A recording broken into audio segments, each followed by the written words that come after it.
Hello everyone, in today's video I'll show you on how you can simply link Apex Legends account to your computer, Xbox, PlayStation, basically the cross progression right here.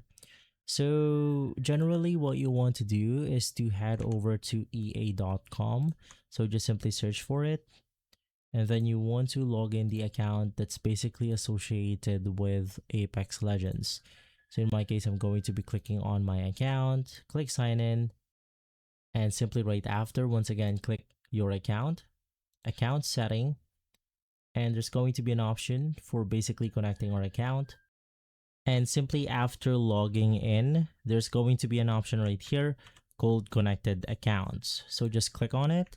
We then have all of the application that's basically able to connect with our account, and that basically includes our Apex Legends right here and our Xbox, PlayStation, and many more.